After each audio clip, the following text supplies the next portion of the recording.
see other warlocks? Because obviously he's not the Yes. only one. Oh, yes. It's gonna be fun. You're gonna see other warlocks, and you're gonna see different types of warlocks, in all different shapes and sizes. And I think that's gonna be fun because you would think all warlocks look like Magnus, right? No, they don't. They really don't. They all come in different shapes, and man, that's gonna be exciting because you're gonna see. What I'm excited is you're gonna see Magnus fight.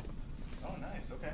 Well, you talked about flashbacks a little bit. I know that they've done a little bit of that in the past. Yeah. And, but I'm guessing from what I'm hearing through my spies, there's more. Who's your spy? There's more Who's spying stuff, on us? More flashback stuff coming in season 2. Yeah. Which I think is great because it's a good way to find out more about characters and what they've been through. Is that true with what we'll see with Magnus? Yeah. I think with Magnus, you'll see either you'll have certain objects that mean so much to him that kind of come about, and you'll get a lot more backstory on it, and it'll definitely affect how he treats the people around him. Okay, I like it. How's that for you, just to get that more backstory? Because I'm sure maybe you've created some of it, but then you actually get these pieces that you didn't know existed. Yes, it helps, and what's great at what the writers did, and then Todd and Darren did a great job, is bringing in the book. Some things from the books that play really well into what they've kind of added on with this world that was created, and it definitely helps because it gets a little deeper. I think we have ideas of, oh, this existed and that existed, and this was Magnus's parents, and now we get the deeper look into how that affects everyone. Instead of just information to have, we get to see like it actually come alive. So there's a chance we could see Ragnar again? Maybe? In Shadow World, there's always an opportunity to see a character again. Good answer. Good answer. Somebody did ask that. What else are you working on outside of the show? I know the show's keeping you busy right now, but I know you. You always have lots of things going on. Yeah, right now, for me, it's enjoying my hiatus, and then second of all, is I've been writing a lot, and so I just finished kind of my first script right now, and hopefully to shoot it next year.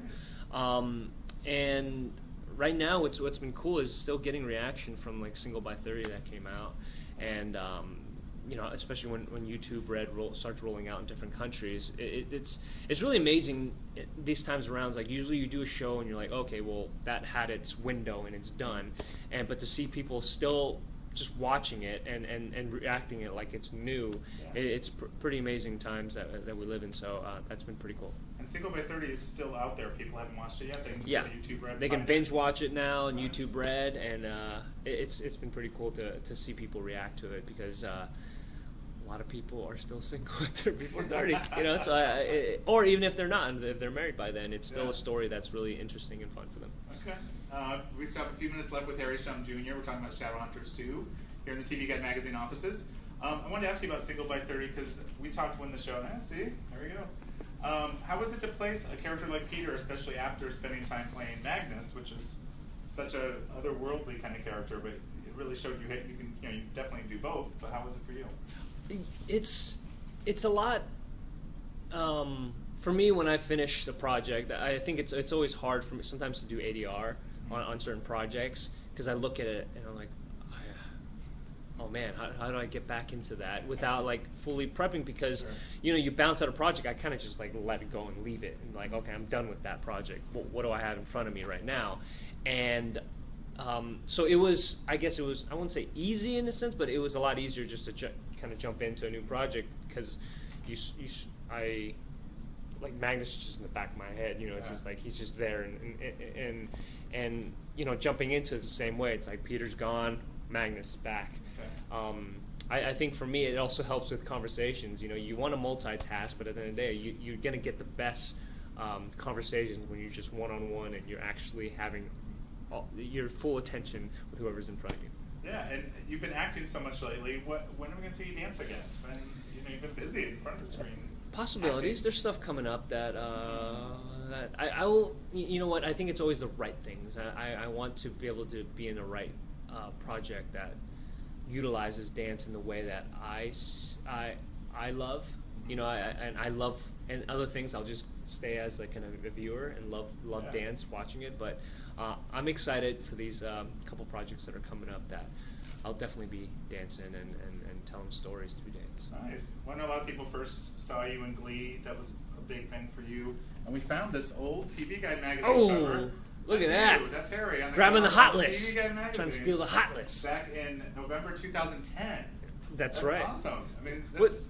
What's funny is we were looking at earlier, if you saw my Insta story, let's see if I can find it real quick. Our little we friend. saw somebody familiar in the magazine. I Our don't know what little page it was. friend. Yeah. Oh yeah, where was it, Ash? We'll have to find it. We'll find it. But keep sending your questions in everywhere. We got a few more minutes with Harry Shum Jr. Talking about Shadowhunters, going to walk down memory lane right now with Glee. We might have to just, I don't know where it is. There's that. No, I'm just kidding. I can't find it. Anyway, Isaiah was in here. Isaiah Mustafa from Shadowhunters was also in there for his Old Spice. Yeah, it's pretty cool to see that. Yeah. Sometimes. Yeah. But those fans have stayed with you, haven't they? Like all your Glee fans. Yeah, a lot of them have, and I'm so thankful because usually when you get off a project, they move on, and just like kind of you move on. So it's been nice to have a lot of them kind of follow my career, and what's been great is like, oh man, I would never have watched Shadowhunters, or just that world isn't something that I usually those shows I don't watch, and for them to start watching and liking it, it's been pretty cool. Okay. Shadowhunters question: are the cat eyes real, or are they just special effects? Can you talk about that? Can we spoil any of that?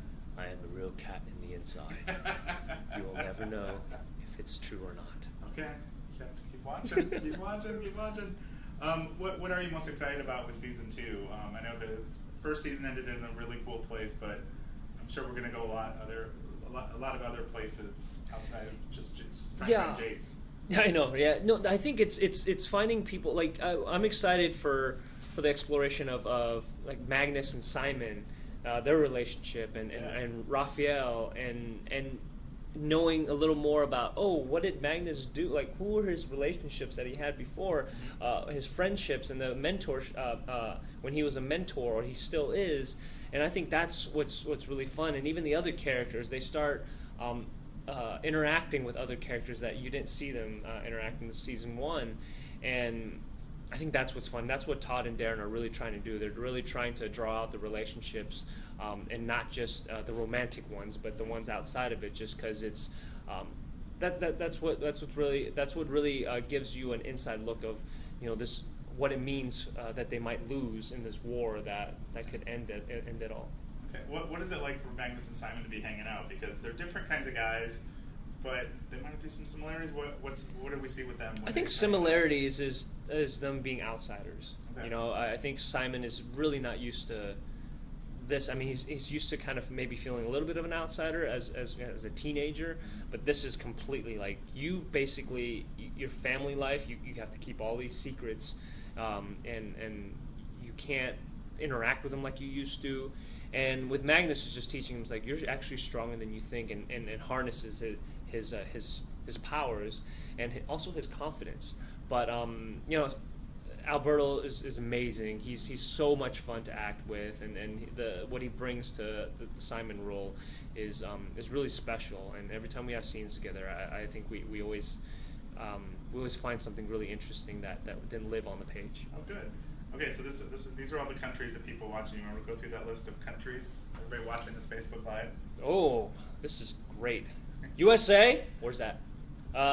Plus Canada, which where we shoot the show in Toronto. Germany, Italy, Brazil, Morocco, Belgium, Denmark, Wales, Romania, Mexico, Sweden, Portugal, Costa Rica, Pura Vida, Norway, and Nigeria. And I'm sure there's a lot more that we're missing on here, but it's so cool. This is so cool that people all over the world are watching it, and some of y'all should be sleeping or studying or being in school right now, because I'm sure it's not 2:30 for everyone. That's right. They're skipping school. Well, thanks so much, Harry, for joining us. Yeah, thanks for having me. You guys, Shadowhunters, January 2nd, 8 p.m. on Freeform. Thanks for being here, Harry. Oh yeah. You can follow Harry Shum. So excited for people to watch it. Yeah, and you can follow me on Harry Shum Jr. All across the board on social media. Everywhere. I follow you. Yes. You have good stuff. Thank you. Good stuff. All right, thanks, everybody.